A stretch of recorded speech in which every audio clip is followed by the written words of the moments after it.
People in Yuma are coming out of basements right now for a look around after a tornado swept right past town within the last hour, followed up by possible softball-sized hail. Former senator turned weather spotter, among other things, Corey Gardner, shared this real clear view of the tornado outside his hometown today. Storm passed just south of Yuma. Storm chasers reported large hail that smashed out car windows as well. Danielle, that storm is regathering some strength as it moves off toward the Nebraska line, and there is more severe weather expected later. Yeah, unfortunately, we knew this afternoon into this evening we could find a few dangerous storms across the northeastern plains, and once again, Mother Nature putting them down. We still have a tornado warning going for that area out there in Washington County. It's going to last Yuma County until 6:15. Again, this storm system just south of Highway 34, but yes, packing a huge punch. Not only the tornado on the ground, but baseball to softball sized hail. I just sliced the storm in half, which usually gives us a good perspective of just how strong it is. 30 to 40,000 foot cloud tops within this cell. And do you see this hot pink color? That's the hail core. It's massive. That's why we're looking at a really good possibility of baseball to softball size hail. All of that just south of town, but still a whole lot of lightning out there, and all of this doing, I would imagine, a lot of damage out there. A lot of farmers, ranchers, something to continue to look for. As we track off to the eastern side of the state, we have another severe thunderstorm warning going just to the south, heading toward Lyman, so keep that in mind. Strong storms right there around I-76 with a lot of lightning, heavy downpours. Can't rule out seeing a little bit of hail. And then back here into the metro area, you're saying storms, storms.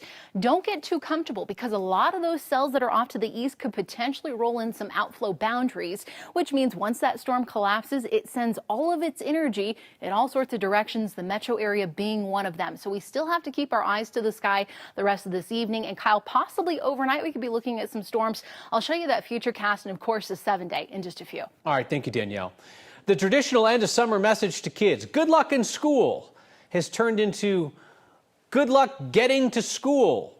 School districts are short hundreds of bus drivers. So some districts are canceling bus routes. Others are making students walk miles uphill both ways. Here's Mark Salinger. Even in the middle of the mountains. And typically I walk down to the bottom of the driveway. The walks to school are usually short. It's not dangerous so long as I don't run. Every day at 6:08 a.m., Bella Landmuir meets her school bus at the bottom of her driveway in Cold Creek Canyon. It's not a very long wait. Dana's very punctual.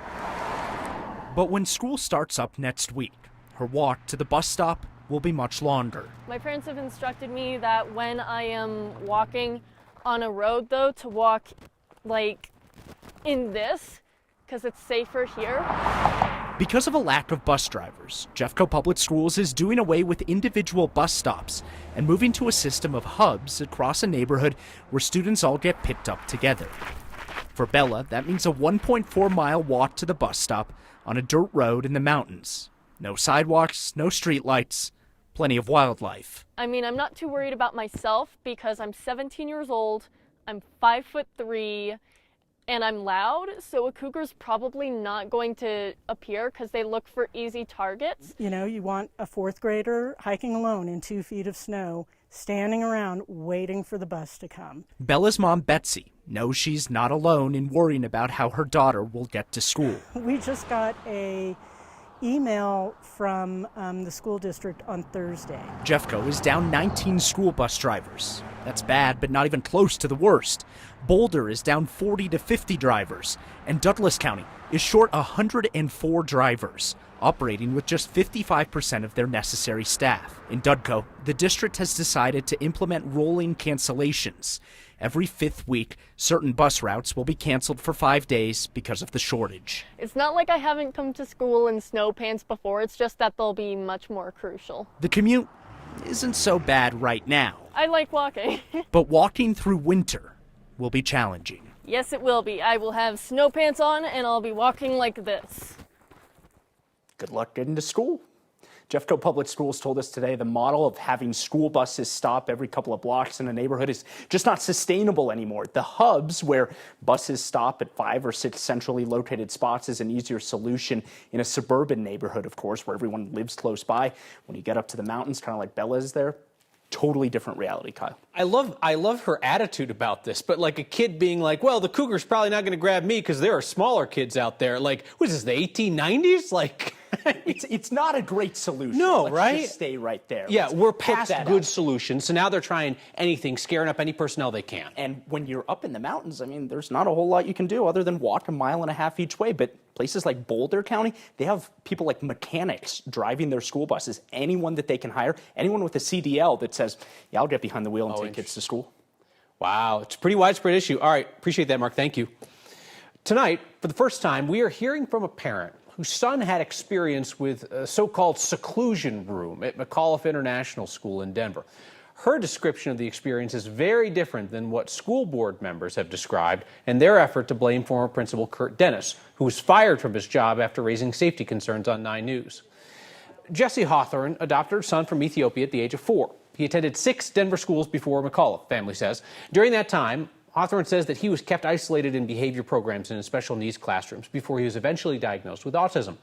She says her son was finally allowed to attend regular classes when he got to McAuliffe in 2018, but he still had struggles, altercations with other students and a teacher. Hawthorne says her son was taken to a secluded room to de-escalate dozens of times. She says she believes her son's challenges were addressed more respectfully at McAuliffe than at any of those other DPS schools. I don't think it's anything like the room being described right now because my son says that it had pillows, that it had a punching bag, and sometimes they even brought a therapy dog in there. The way he directed his staff to handle kids with special education issues was much different and not punitive like it was in other schools where my son was just asked to leave all the time. Hawthorne talking there about fired principal Kurt Dennis. She says that she does not know whether the room her son was taken to is the same room now being investigated by the school board and Denver police. Former principal Kurt Dennis has admitted that students were left in one of those rooms with an adult monitoring through a window outside for safety. That lines up with state law, but it violates district policy, which requires a staff member to be inside the room and for it to be unlocked. You will never believe who is funding the effort to give the mayor of Aurora more power. It's the mayor of Aurora. New campaign finance documents show the only 2 donors to the effort are the mayor himself and a conservative dark money group. Mayor Mike Kaufman played coy for months on whether he was behind the ballot measure to give him more power. He said he would only talk about it once the issue made the ballot. And even then, Kaufman wouldn't say who was funding the effort to expand his powers. Who's behind this? Who's spending money?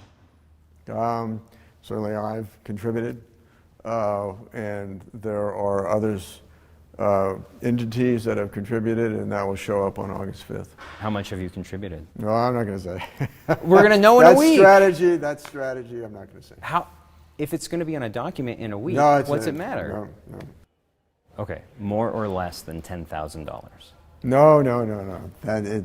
No. What is the point of this? Campaign finance documents now show that Mayor Mike Kaufman has spent exactly $10,000 on the initiative to give himself more power. Most of the financial support for this operation, $144,000, comes from a conservative dark money group called Colorado Dawn. They do not disclose their donors. Majority of Aurora City Council members, conservatives and progressives, are united in opposition to this initiative. And recently, a former city council member filed a lawsuit saying that the ballot measure, the way it's set up, is misleading. Aurora voters are going to be the ones to decide whether or not they want to give Mayor Mike Kaufman more power. And there are certainly pros and cons to the strong mayor system that's used by other large cities like Denver.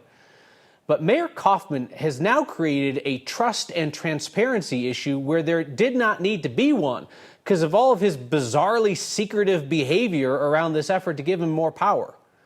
Refusing to say whether he was the guy behind it when everyone knew he was.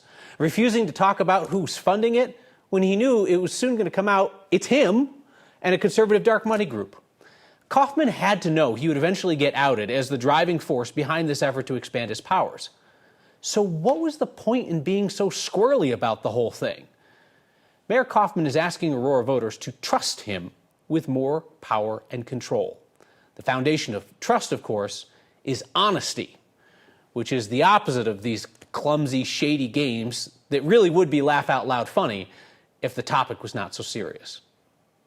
So all college sports programs are chasing the same goal. Winning? No. Money. They're chasing money. Colorado's 11 public universities and colleges have 192 sports programs, How many of them make money? What do you think? 2 of them. Our Marshall Zellinger looks at how most of Colorado's college sports programs stay in business. The fans who filled these seats saw one of the most successful football teams in Colorado last year. It was the greatest day in Mines football history, Mines athletics history, when we won that home semifinal game to make the national championship game. The Colorado School of Mines was the Division II runner-up in football last year, and the year before that, the program lost $2 million. When we talk about revenue at our level in Division II, mainly what we're talking about are ticket sales and sponsorships. In 2021-22, the most recent year we have data for, the School of Mines football team generated $297,000, but spent $2.5 million. As we've seen with realignment, that is a hot topic, is media rights money. We don't generate that.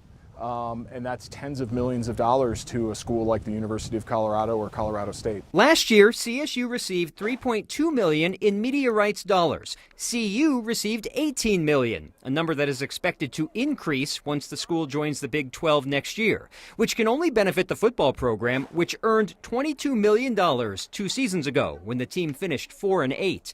The men's basketball program, which lost in the first round of the NIT that year, made $1 million. The only 2 sports programs from Colorado's 11 public colleges and universities that made money. At CU, programs like women's soccer and men's and women's track are essentially funded by the football team, as well as donors and some federal work-study money. Student fees cover 1.5% of the athletic budget. At the School of Mines, student fees make up 10%. Schools in Division II and Division III can't afford to run huge deficits in athletics. Most athletic programs rely on athletic donors, their contributions recognized by their names on the wall. That's how a $26 million stadium was paid for a team that lost millions. After CU football and basketball, the next sports program that was most profitable in 21-22, UNC men's basketball, which lost $1.2 million. Kyle.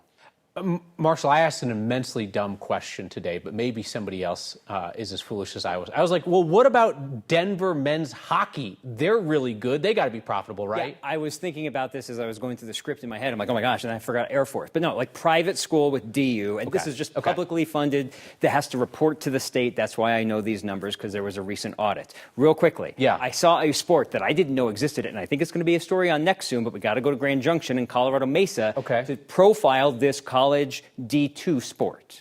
Any guess? Is it that Harry Potter business? Is it like some Quidditch stuff or something like this? What is it? No. Beach volleyball. They play beach volleyball on the Western Slope? Apparently. And now we got to go find out. All right. Well, look forward to seeing you in the uniform. Not all lightning is created equal. We're going to go to HR for that. Dry lightning is to blame for the fires that are burning in southern Colorado. And Denver proposes a peace treaty of sorts with the pickleball players. That's next. The Forest Service says dry lightning is what sparked several fires burning right now in southern Colorado. Dry lightning is just lightning that comes from a storm that doesn't produce a lot of rain. Storms that are not dropping enough rain to extinguish fires caused by lightning when they're small, and then often winds are spreading the flames from there. The Forest Service says dry lightning caused 5 of the 6 wildfires burning in Colorado right now. Only exception is the Spring Creek fire in Garfield County. They're still not sure what caused that. Danielle Grant, add dry lightning to the list of things that I have never given a second of thought to in my life, but it makes sense that if a rainstorm's dumping a lot of rain, even if you have a lightning-caused fire, it might fizzle out while it's real young. Yeah. Absolutely, and we're watching so much lightning tonight, this time across the eastern plains. Luckily, far southwestern Colorado has seen only a few of these thunderstorms. Man, they want the moisture, but not necessarily the lightning. You can see the storms brewing, and out to the east they go. We haven't seen much here in Denver, but all that could change later this evening. We have the severe thunderstorm watch going until 10 p.m. Areas east of I-25, Denver not included in this, but again, soft softball-sized hail easily a possibility and will be our biggest threat. As we look at the futurecast, here we are 7 p.m., most of the action moving off into Nebraska and parts of Kansas. This is about 10 o'clock when the futurecast indicating a pretty quiet night. I anticipate some of those outflow winds creeping back in here to the metro area, and that could help fire off a couple of storms. By about 1, 2 o'clock in the morning when you're sleeping, we'll be watching a few of those cells tracking around I-76. Everything clears out, and look at tomorrow. It's just going to be a nice, solid, sunny, dry day. Temperatures a little cooler, not that bad. 70s, 80s, feeling good. And then the heat rolls in. 90s on Friday. We'll bring back a chance of thunderstorms for the weekend and into early next week. Doc. Those who donk and dink are done drawing up a deal with the city of Denver to allow more pickleball. That's next.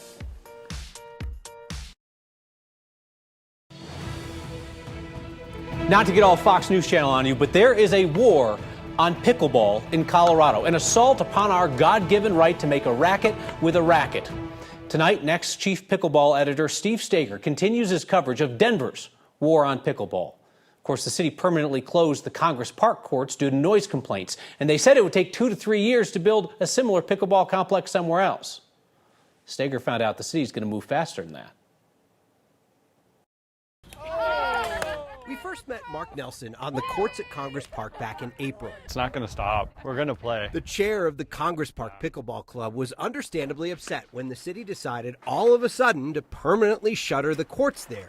Since then, he says he's grown. I've learned to be a little less selfish and kind of take in what everyone wants and what's good for the group and not just pushing my agenda forward, which is a little bit of a humble pie eating experience. Denver Parks and Rec Deputy Director Scott Gilmore, Doc,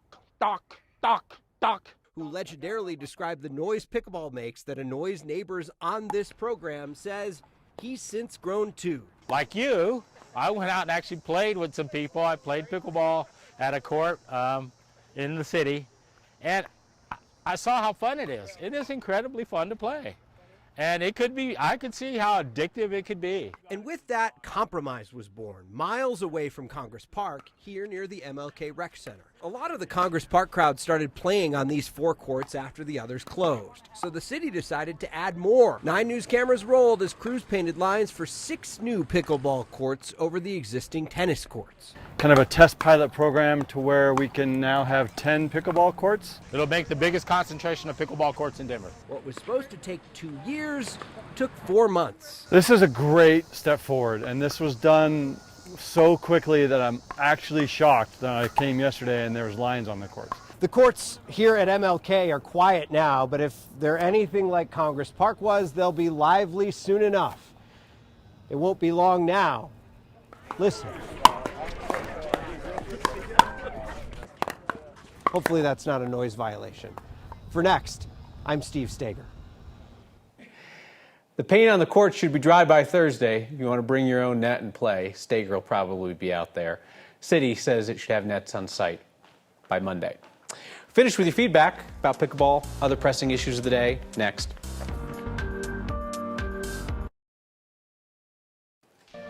It's a sign that really does say it all. Learn to drive. Lakewood police say a driving instructor was trying to park when they accidentally accelerated into their driving lesson office. We're sharing this because nobody was seriously hurt. Driver got a ticket and a photo of their parking job on the evening news.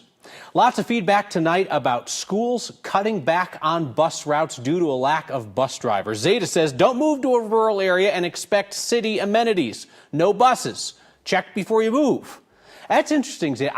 I've always associated school buses with rural areas. I grew up in the country, so we had school buses. I've always thought it was the city where you don't have it. In any case, this is about things changing out from under families at the beginning of the year. That's why it's an interesting topic for conversation.